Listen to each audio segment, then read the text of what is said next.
Have you ever looked at a capital city and just wondered, how?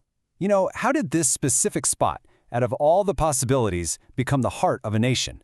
Well, today we're diving into one of the most unlikely stories out there, the incredible transformation of Ottawa, from what was basically a rough-and-tumble logging outpost into the grand capital of Canada. So yeah, that's the big question, isn't it? How does that even happen?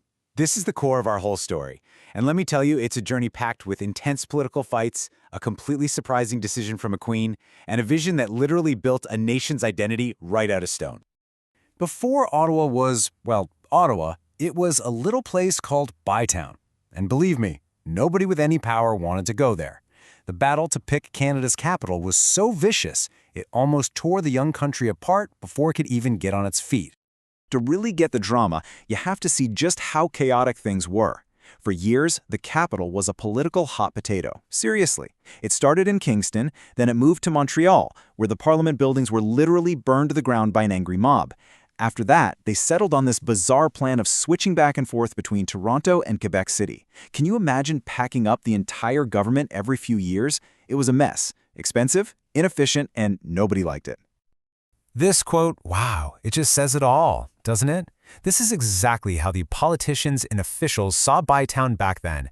To them, it was the middle of nowhere, an Arctic lumber village. Think freezing winters, muddy streets, and really not much to offer except a ton of trees.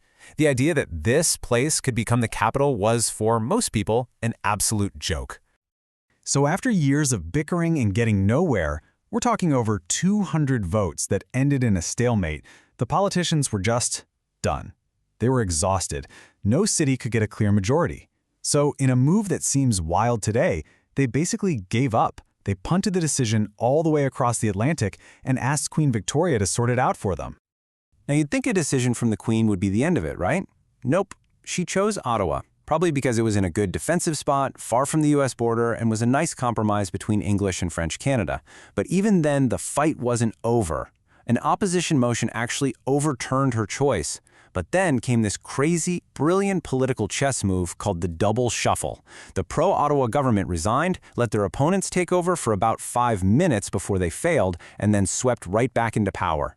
The whole thing took 4 days. It was sneaky for sure, but it's what saved Ottawa's future. And here's the real kicker.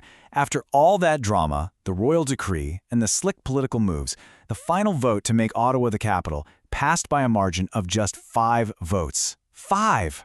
A handful of people changing their minds, and Canada's capital could have been somewhere completely different today. Okay, so the political battle was finally over. But now the real work had to start. How do you actually take that Arctic lumber village and turn it into a capital city that a whole country can be proud of? The idea was now on paper, but it had to be built in stone. And they didn't hold back. This was a statement.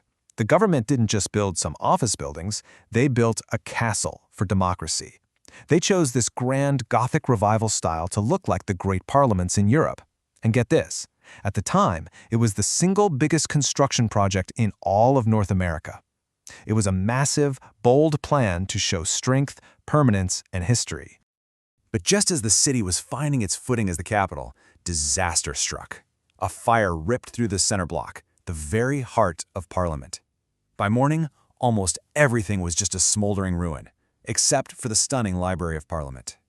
The nation's symbolic heart was gone, and this was right in the middle of the First World War. But what happened next? Well, it says everything about the country's spirit. They didn't just rebuild what was lost. They created something new, something with profound meaning.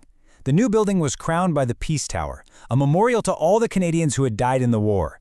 It turned a symbol of government into a powerful symbol of sacrifice, memory, and resilience. The city's evolution just kept going. In the mid-20th century came the Graber Plan, which was this visionary master plan for the whole capital. A French architect, Jacques Graber, imagined a city with huge boulevards, beautiful parks, and tons of natural space. He's the one who came up with the National Capital Greenbelt, this huge ring of protected land that still shapes the city today. It's the reason modern Ottawa feels so incredibly open and green. It was all part of the plan. All right, so that's the history, the grand architecture, the fire, and the rebirth. But what actually makes Ottawa tick today? Let's switch gears and look at its modern identity, which is really a story of two very different but equally powerful economic engines. This chart breaks it all down pretty clearly. Public administration, the federal government, that's the bedrock of Ottawa's economy. It's stable, provides tens of thousands of jobs.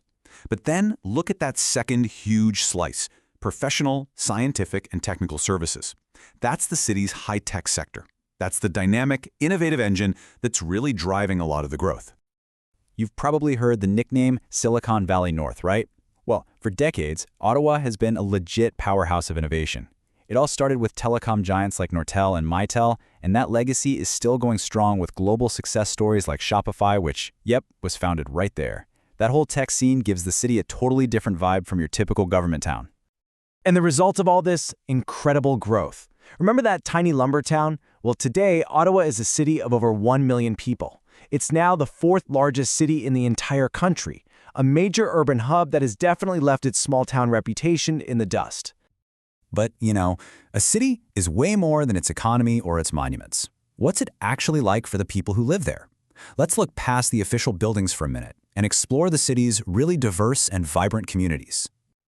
I mean, this skyline really tells the story.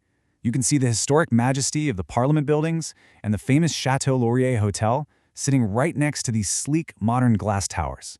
It's a city that totally respects its past, but is also building a really dynamic future. And that diversity is clear on the ground, too. On one hand, you've got neighborhoods like Rockcliffe Park, which is one of Canada's most exclusive and expensive areas. We're talking stunning mansions, embassies, serious money. And on the other hand, you've got these huge, lively suburbs like Canada and Stittsville, which are total magnets for families thanks to great schools, parks, and more affordable housing. It's a city with all these different ways of life inside of it. And the thread that weaves through it all is this amazing commitment to quality of life. Remember that Grieber plan we talked about? Its legacy is that huge greenbelt, a massive protected natural space right in the city. On top of that, there are hundreds of kilometers of bike paths and, of course, the Rideau Canal. In the summer, it's for boating, but in the winter, it turns into the Rideau Canal Skateway, the largest skating rink in the entire world. It's just a unique and beloved part of the city's soul. So, we've gone from a bitter political compromise all the way to a thriving modern city. Ottawa's journey is a pretty fascinating model when you think about it. So what are the big takeaways from this incredible story? Ultimately, the blueprint for Ottawa is a story of balance. It's a city that embraces its heavy responsibility as the nation's capital, while also nurturing a world-class tech scene. It carefully preserves its incredible historic buildings while still planning for the future. And maybe most importantly, it's proven that you can build a city for government that's also a genuinely fantastic city for people. And that really just leaves us with one final thought. In a world full of massive, chaotic megacities, did this once-ignored lumber town accidentally figure out the perfect blueprint for a 21st century capital? A place that's stable but not boring, innovative but not chaotic, and grand, but most of all, incredibly livable? It's definitely something to think about.